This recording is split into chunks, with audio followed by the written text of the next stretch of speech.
The writing of the business plan.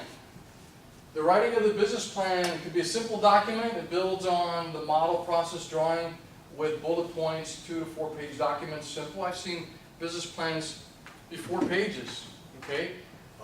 A business plan is for the purpose of the reader.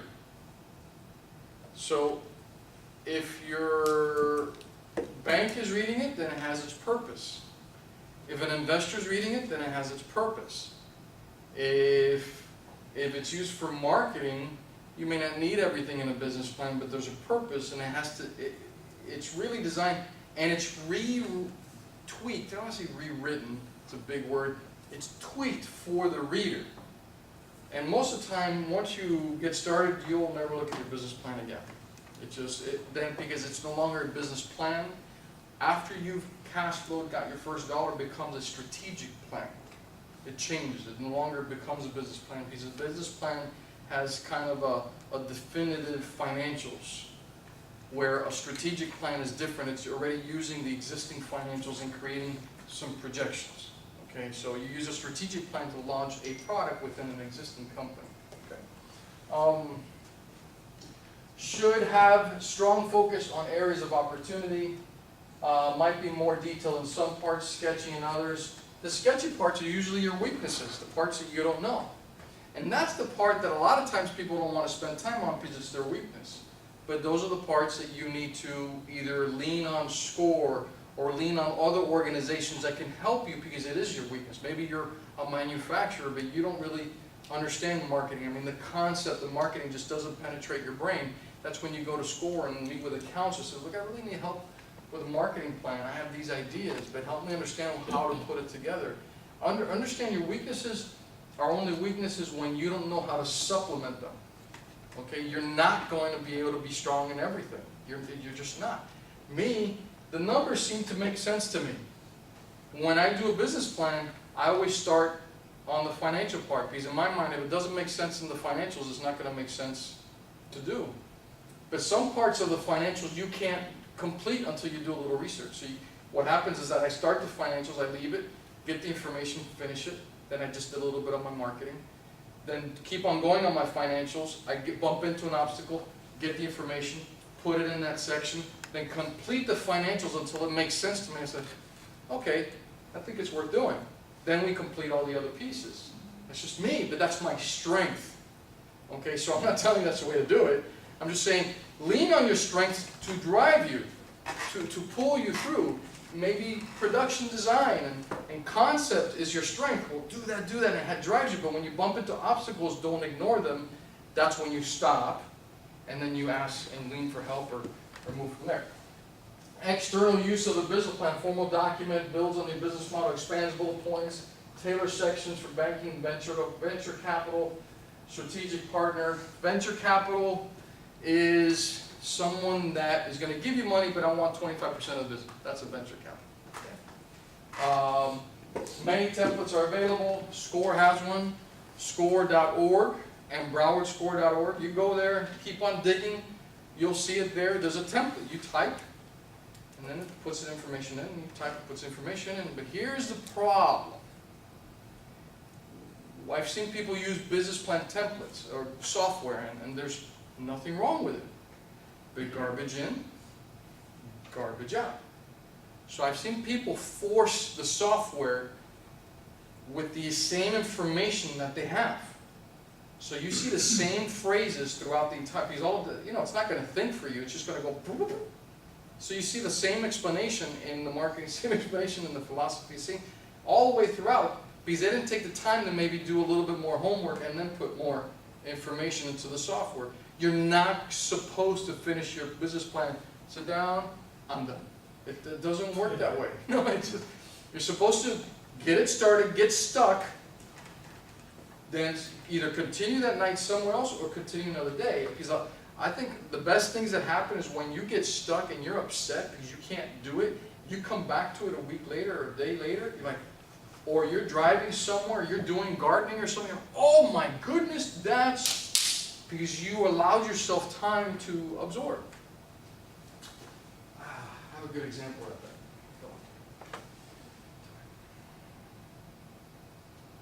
This is the skeleton of a business plan.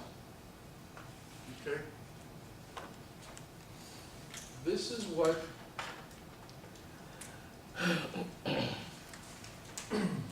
okay? This is the basics of a plan. Without this, it is not a business plan. Okay? It is not. And I could argue that with just about anybody. It needs to have an executive summary, which is a one-page max. That's already too much. Okay? It really is. Now, if you, it's single and a half space, half a page, 3/4 of a page is more than sufficient. An executive summary. It's exactly what it means. Basically is, at the end when you're done with your plan, in a paragraph, explain what you're about. We are so-and-so, we have X amount of experience, my name is da-da-da-da, or the executive of the company is so-and-so, the vision that they had was to do this and this and this. They came from this background, they partnered with this organization that has this experience, and they found that in the market was this opportunity. The market sector has XYZ percentages available for penetration, and with a business that targets this product, we feel that, you know, just a summary. But you're going to see that if you do it at the end, after you've gathered your data, it's going to spit out exactly just like that. Because you're going to have the information. You cannot do an executive summary first. You just can't. So people say, oh, I can. Okay, great. Well, let me read it. And I guarantee you, when you're done, you're going to tweak it. You're going to tweak it because there's stuff that you learned that you're going to want to put in your summary. Your business model, we went into that already. There's something here that's a nugget that I want you to add. Okay? Keys to success. I want you to give that its own category. You're going to do exactly what's going to happen. So you're going to have your table of contents on top, your executive summary, and in your executive summary after that, you're going to put your mission statement, your vision statement right after that. You're going to put then a separate section, section 2, keys to success. Keys to success, I don't know about you guys, but I can enjoy a good movie every now and then. And if you find one, let me know, because lately the movies have been stinky. All right? Everybody know what a trailer is, right? A trailer is, people get paid thousands and thousands of big dollars to put together a trailer that gets people excited about seeing a movie. They take the best clips of the movie, organize them. Sometimes you can tell what the movie's all about just by the trailer. Okay? Even the plot, when they, in my opinion, do a bad job in doing the trailer. But what happened, it gets you excited about spending $15 on one ticket, $100 for a family, right? So, right? Not yours. You gotta cough up a loan for your family. So what happens is that it gets you excited about spending the money. Same thing in a business plan. Business plans aren't going to be scanned and processed through a computer. It's for a human being to read. So what we have found is that it's when you have a section called Keys to Success, it's just a one line of different things throughout your business plan that are key points. A key point in your marketing. We have a relationship with such organization that's going to help us put up. One sentence. Maybe we were able to recruit a local manager that has 15 years of industry experience. You know, one-liners throughout the entire plan should not be more than a page, but this is what happens, is that an underwriter, which is somebody, or a banker, or an investor, they do two things. They look at the executive summary, maybe the keys to success. That's what you want, because their attention span is like a tsetse fly. They're like ADD. They go straight to the financials. So you do the executive summary, then they going through their, going through the keys to success. It's giving them the trailer. Wow. Right? It's getting them excited about the rest of the content. And then usually they're going to flip, go straight to the financials, the performance sheet. Profitability, when is they're going to recuperate their investment, that's what they're going to do. But if they're smart, they're going to see break even is at this point. It took me how many months to break even, then from there jump into the marketing plan. Because the marketing plan is going to determine how strong they're going to be able to finally break even. That's what a lot of people don't realize, that the financials really explain the business plan. I mean the narrative in the business plan. So keys to success: market analysis, marketing mix strategy. You can also, out of the marketing analysis, if you want, you can put the competitive study outside of it. Okay, you can. I've seen it done. And honestly, I think it does a nice job. Because what happens, it helps someone that's reading the table of contents know, even though it's a sub-blurb under it, it helps them see that you really analyze your competitor. Okay? And frankly, a well-done competitive analysis should not be a one-page, it should be 2-3 pages. At least. You do one with two of them with a graph, one of them with the market, and another one with a survey that you did comparing your product to their product. It's just a bunch of graphs and a couple explanations. It's like a research, like how I told you I researched. Yeah, the same principle, except you would put that in paper with graphs, and you got one graph, Whole Foods, and then Wild Oats, and then why us, why us, and then there, and then key product. Before you know it, you have 2-3 pages of that. But it helps the reader say, hey man, this guy gets it. He knows where he's going with his competitor. He knows where he fits and where he doesn't fit. And then you could do strengths and weaknesses at the end. I mean, you could really take your competitive analysis and say, somebody might be saying, but I want to get into sales. If you don't know your competition, you're dead. I mean, you're dead before you even started. You're better off spending time with them, knowing who is the players in there. I have an example. I have to tell you a story because this is my only way of, this is my therapy, okay? In this case, this guy upset me. Don't know, man. There's a little cubicle next to the Publix. I mean, it's this. Man, there's always somebody standing there getting coffee and pastries, and for years I would drive by, and I myself was a patron. And I was like, man, I wonder what kind of volume they do. I was just curious, man, I wonder what, because man, it was always full. Lo and behold, how things turn out. An affiliate of mine calls me, says, hey look, somebody's interested in a business loan. Young couple, they tell me that their mother is the cook of that place. And the owner is retiring. And they're considering taking it on. But he's asking for $250,000 for the cubicle. All right? So I said, all right, I'd love to. And I said, I don't do site visits, but I was willing, just for my own personal curiosity, just to know, I'm a geek that way, man. I was curious. They told me their financials, theirs, which is weak, but they have the cook. It's a mom. I mean, that's the everything in a restaurant, all right? Then I met with the owner, the most arrogant, obnoxious guy you will meet. I mean, it's like he wanted to pretend that he was being nice, but then he would say stuff like, I really don't have to sell. I go, why am I here? He says, I meet people like you all the time. Like me? Really? I go, how many? And I go, don't poke me, because I'm a nice guy, but don't poke me.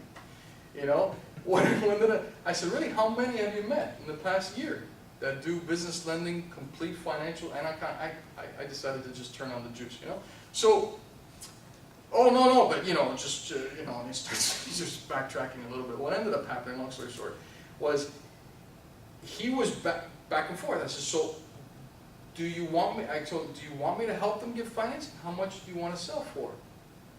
And he says, well, it used to sell this, these are the expenses, and they dropped. He says, but it's not selling anymore, and he criticized a bunch of external circumstances. I'm getting to my point. And then he said, but things change and things aren't in writing and then especially people like you, you change. Like you come here and I'm sure whatever you do is here today and then tomorrow you'll change your stuff and that's when I got upset. I said, what do you mean? He says, yeah, it's like, I get offers for money all the time. I don't need money. I said, I'm not asking you if you need money. I'm asking if you want to sell the business to give this young couple an opportunity I mean, how cool that you retire, but you kind of transition yourself, give another generation a chance to take. I see it from a holistic perspective, what ended up happening. He says, yeah, I get offers all the time, but you know how things are. They say one thing, I can say, you got to be careful because those loans are dangerous, but it's really not because we thought of getting a loan on the business where the business pays back and it gives them the money to buy the business, but the business got a loan. You follow me? So we were exploring that conversation. He says, yeah, but it's exactly what you said. They say one thing, they say another. Same way you. You're probably going to say something today, but tomorrow you're not going to do exactly what you say. I was like, that's it. I was done with the conversation. I said, you know what? We're done. It's been nice meeting you. So what ended up happening with the whole point I'm trying to tell you is this, is that his ignorance was this. He's in this cubbyhole, right? But in the same shopping center, when you go to the other extreme, a major Latin food chain just dropped 2 years ago. He's blaming all these external factors of why his sales have dropped. When the bottom line is, you have a competitor in the same shopping mall. It's really that simple. So I'm sharing this with you probably more than I needed to. I told you I needed therapy because I was really upset. But is that your competitive analysis is critical because he's oblivious. And the whole reason I was saying, because that client, that business can no longer sustain a repayment of $250,000. Just, there's no money coming in. It's not going to change. Administration is not going to change. That couple is not going to make money if they buy it, even if he tells them, pay me back when you can. So that business, it's not worth $250,000 plus. That's not the way you quantify the value of an organization, of a company. Operational plan, well, your marketing mix, I gotta speed it up. Operational plan, management team, and financial plan. All right. Those are the different things. Operational plan is how to run it. The management team is the people that help you run it. And obviously your financial plan is the actual numbers. Okay, the executive summary, we already went through this. We went through that. Market analysis has your industry profile. Go to departmentoflabor.org for statistics. departmentoflabor.org. bizstats.com, right? Because it's a private company. bizstats.com. What was the first one? departmentoflabor.org. Tons of information. Your Chamber of Commerce. Go in there. What was the second one? Biz, B-I-Z, stats, S-T-A-T-S.com. And Marshall's the one that turned me on to BizStats. BizStats, you're able to go in your industry, put in the sales you're going to do, and it tells you the financials that you should have. It's cool. It's kind of backwards. So you say if you're going to be a pet store, you go pet store, and then you put in $100,000 of sales, and it tells you what your financials should look like, how much your expenses should be, and everything. And then obviously it's limited information, and then they hook you, it's free, and then you pay them, and they give you more information. But it's pretty neat. It's just really neat to do it that way. Competition profile, went into that in great length. Segmentation, the types of clients, targeting profile, product price, we went into all that, so I don't want to be redundant. I want to get to the financials. Okay? Operational plan should have your product, your regulatory environments, who supervises it, your compliance environment, suppliers, your management team, the salaries, the positions necessary, who you are today, who you're going to be 3 years from now. Okay? I got the list, and remember to make sure you fill it out. I'm going to give it to you. And your financial plan. Okay? This is your startup costs, your operational expenses, sales forecasting, profit and loss, cash flow projections, break-evens, and balance sheets. A financial template can have 20 pages, but the reality is only 4 that are really important. Just 4, because the rest of it are second year, third year of 1, second year, third year of 2. You follow me? But there's really just 4. Okay, so we're gonna dive into that right now. Any questions so far? Any questions? Okay. So let's get into that. What's your name, Mr. Tudor? Oh, Patrick. Patrick. There you go, man. Here's your Excel. No, I ain't gonna let that go. You know, you can create formulas, so it's great. I love Excel, but not everybody. You're good. Actually, I'll hire you because if you can create formulas, that's awesome. I spend their hours on YouTube. You'd be surprised. Some of these guys are just brains. You could just download formulas on Excel and do some incredible things. Okay. This is what I want to make a distinction. Let's say you have some money. Okay?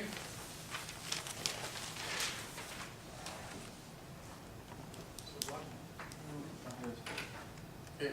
Let's say you have $50,000. Okay? Your building, your deposits, your training for your staff, your supplies, and everything. Maybe you're working out of your garage and you're just kind of going, but you need to know who you're going to be. Okay? So maybe right now you're in the garage mode and you're just bare minimum. But you need to know your numbers too.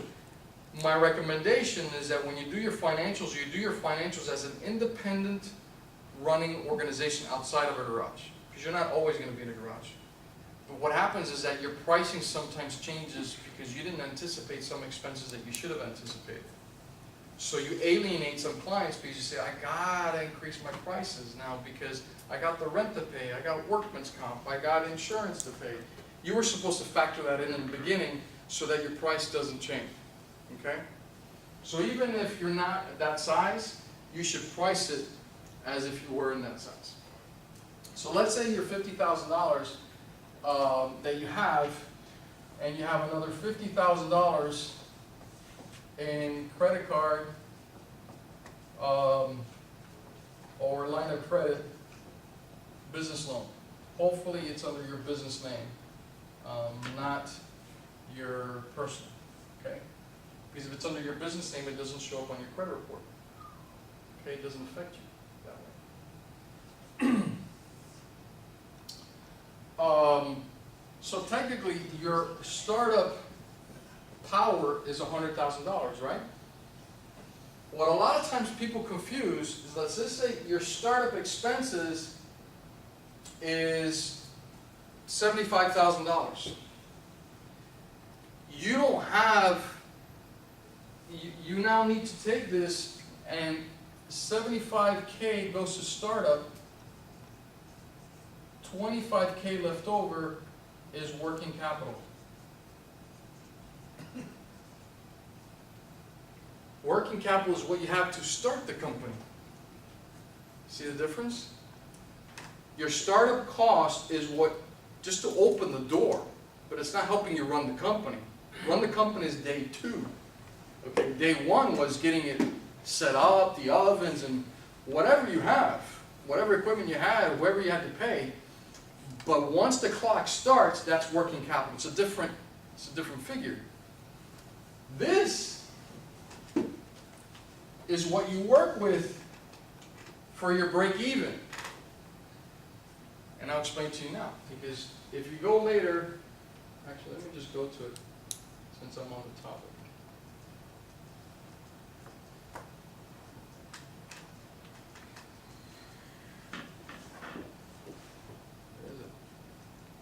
There it is. Okay, your break-even analysis. Your break-even analysis has all your expenses on a monthly basis and your sales estimated to be able to do exactly that, break even. You see a lot of businesses that don't know their break even, how many units they have to sell to pay for everything. How many cars do I need to get out? How much money has to come through that door for everything to be paid? What happens is that your break even, and I'm going to show this, but I want you to see it here, January, February, March, April, May. Let's say you're at 0 sales, and let's say your break even is at let's say $10,000. Okay? What do you call this? Deficit. Better yet, what pays for that deficit? Your working capital. So what happens, a lot of people say, well, we have in total monies 100,000. No, you have $25,000 to keep you guys from going under until you break even. You guys with me? Very important that you know. But see, if you didn't do your startup costs and separate your startup costs from your operating monthly expenses, you don't know how much you have left over. And here, then what happens is that, okay, wait a second, $25,000 isn't going to last. Then all of a sudden, guess what you got to do? You got to go backwards. You got to go back. Look at your startup costs. Where can we tighten up? Do we really need this lease? Landlord, man, we can do this, but you're asking for 3 months. Can you ask for 2? Then you start reading, oh God, he did. He's giving us $2,000 we could put back in here. You see, then you start asking questions. But if you don't know your numbers, you can't ask questions. And a lot of people are intimidated by these graphs, but they're just supposed to answer some questions. And when you know that what it's supposed to answer, you can say, okay, okay, I can see what it's, this is supposed to tell you break-even dollars. He needs to sell $200,000 to pay for everything. That's his break-even. The good thing about the software is that when you punch in numbers, it kind of spits out the stuff. All right, so let me go backwards. So when you punched in your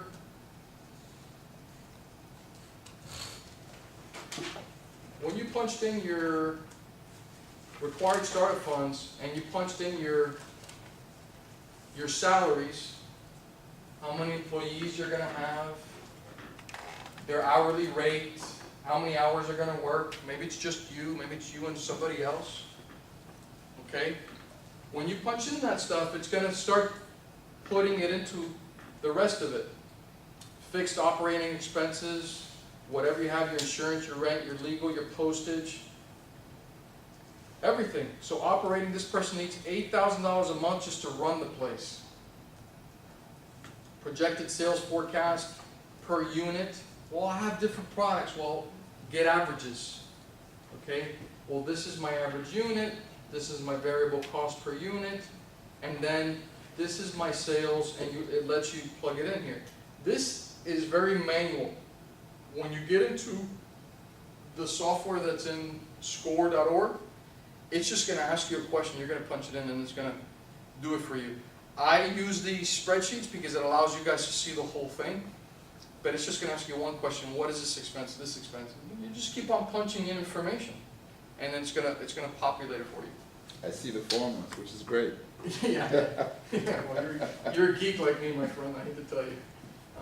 So who handles these? Is this the bookkeeper that usually puts this in? The truth is, the software is easy enough that you can kind of do it yourself. Okay. Because it's what you expect your rent to be. It's what you expect your sales to be. And once you really need to do it. I hate to tell you that, guys. You really need to play with numbers. But if this gets too complicated, just get a sheet of paper. What are my expenses? Okay. How much does it cost for me to produce my product? And then you can factor in how many do I have to sell of this product at the price that I'm trying to do to pay for my expenses. It's kind of pretty basic. Don't overcomplicate it yet. In terms of setting up the price for your product, I know different industries have different, margins. What do you go to find that? See, that's tricky. And not tricky that it's hard. It's tricky because I got to be very careful how I answer. You got to set the price that's right for your company. Because the price that's right for your company may not be the industry margin. But it might be because of the location you have to pay, the way you're purchasing your raw materials, and you have to do it this price.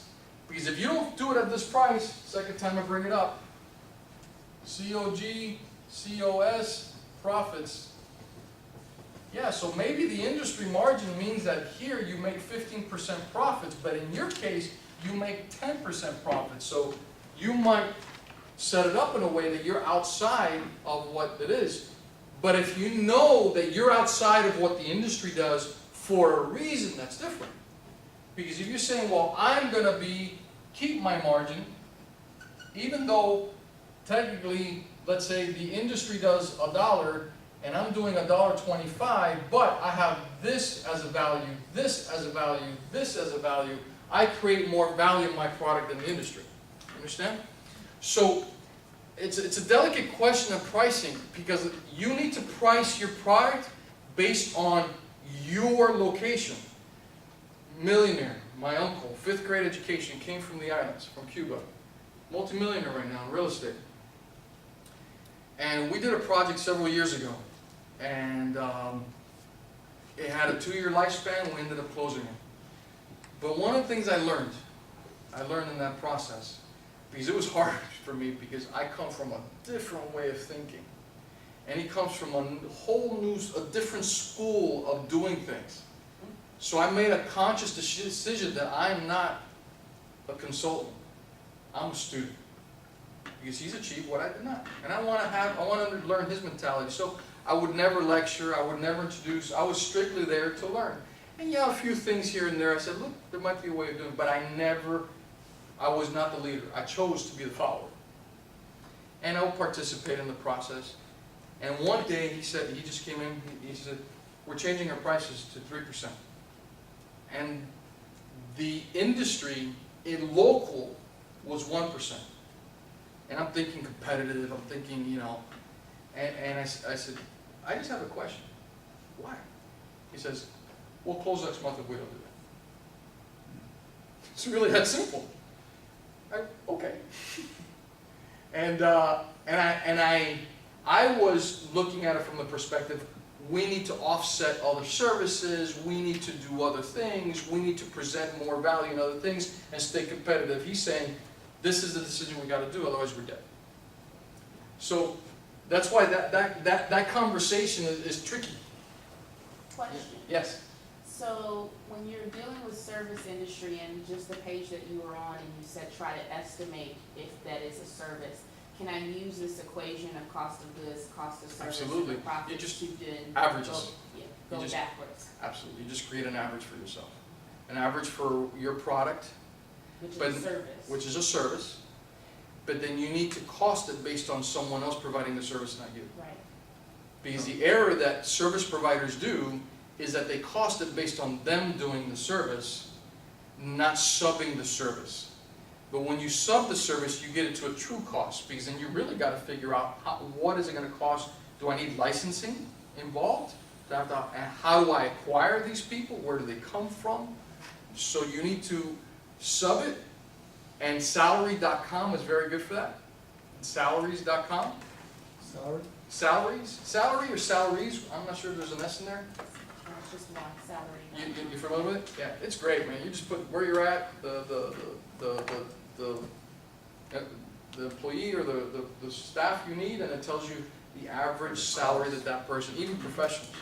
So it gives you a good measure. Then with that, plus your cost of goods and your cost of sales, your marketing and everything, you factor it in per hour to that person, then you realize this is what I gotta pay them. I gotta add this much to run the place. Where's my margin? And then you say, hey, look, I need to find someone who's willing to do it cheaper. Or I need to adjust my other components. Same principle. I have a question for you. You're talking about the values. Now, obviously, I believe in the whole brand, you know, the value of your product as a brand, and you drive the price of it based on the quality of it and what you think it's worth, intrinsic value.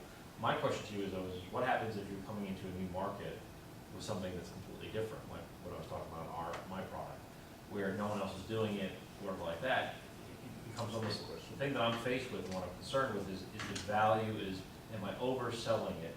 Because the reality of it is that Skinny Pop, which is one of the competitors I deal with, they're producing a product that's, quite honestly, not as good as mine, but their packaging is just perfect. Like they've got the Porsche engine outside body, but they don't have the engine that's inside. Ours is in reverse, where we've got a good product with packaging and all like that. and here's where the question comes in, if we have to sell it under them to give that lean in, like in other words, if they're selling it for $3, $3.50 a bag, we sell it for $3 a bag, or this. Are we gonna be able to, once we get a foothold, be able to raise our prices? Because this is going back to what you'd said before. Are we gonna be able to raise that prices and whatever, or what's the? My question to you, if that's really the price you're gonna be able to sustain. What do you mean? Because there's a reason they have their price that way. Maybe it's the packaging that you're saying that is better than yours. Right. And did you Right. really factor everything in your pricing? In the manufacturer costs and your distribution costs and your loss costs? Because right now you're not functioning, so you don't know if your damaged goods is factored into that.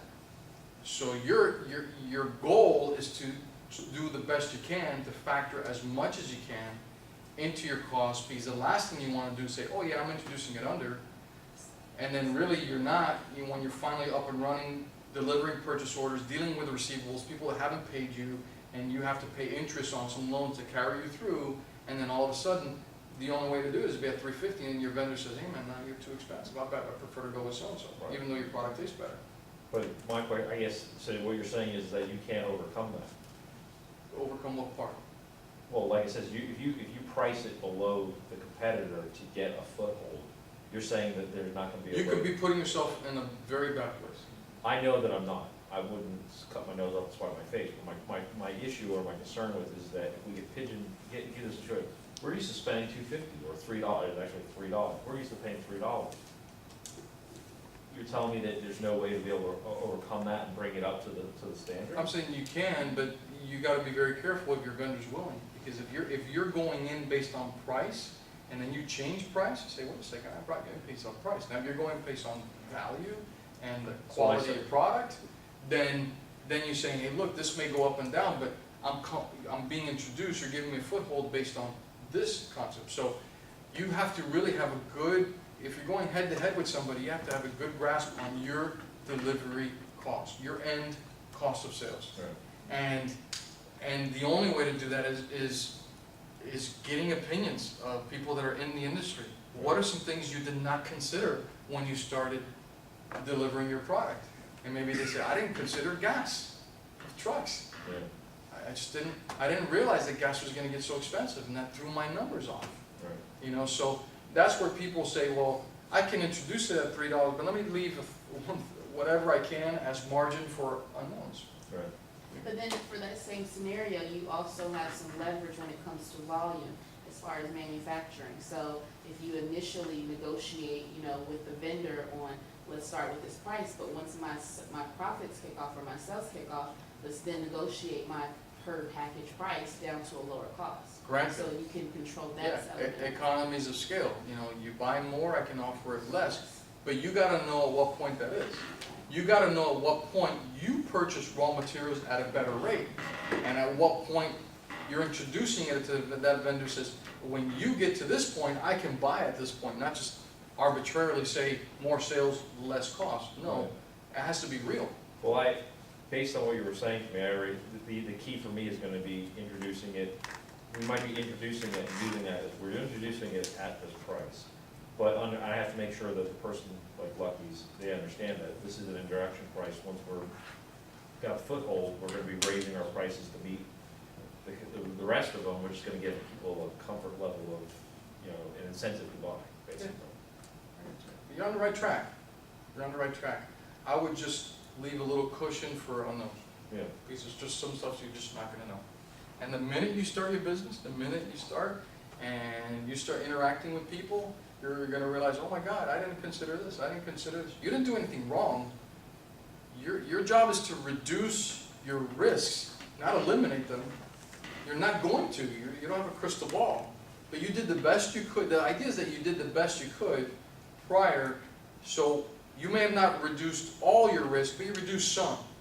And Gotta it be in reduced, business to be in business. yeah, you reduced some, and in reducing some, you saved money, because those are some things you already figured out prior, and there's some stuff you didn't figure out prior that you'll just have to learn as you go.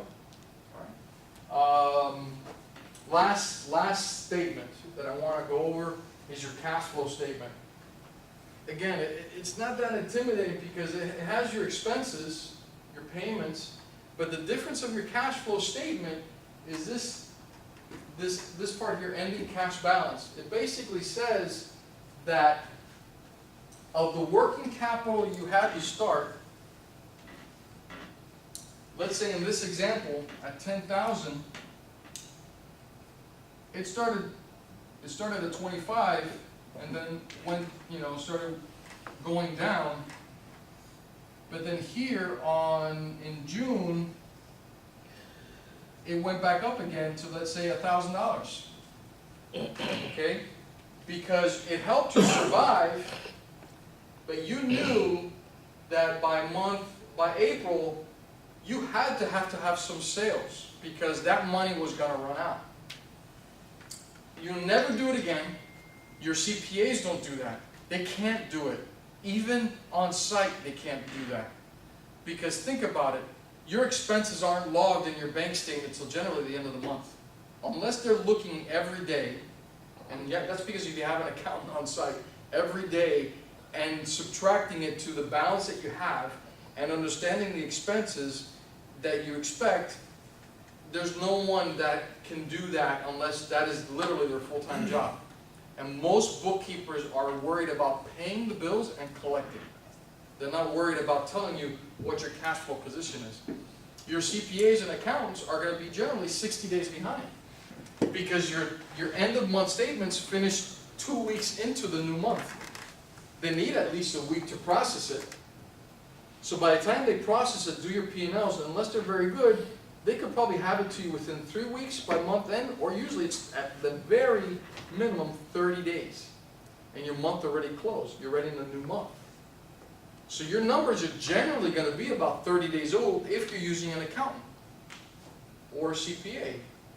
So you have to have kind of a grasp as to the expenses that are coming, the expenses that are carrying, and the amount of money you have to work with. And that's why having access to capital is a good transition into our workshop about predatory lending that we're launching now. I highly encourage you guys to go to that, look into that, because you need to have access to capital because it'll help you with the fluctuations of your cash flow. Because you might have 10,000 coming in next month, but this month is a desert. You still got to pay your bills, you still got to pay your things, and here's what happens. You don't have the money, and then you're making some really bad decisions by your clients. Oh yeah, we're working on it. Oh, you paid your car, and you're waiting for the other money to come in to put. You follow me?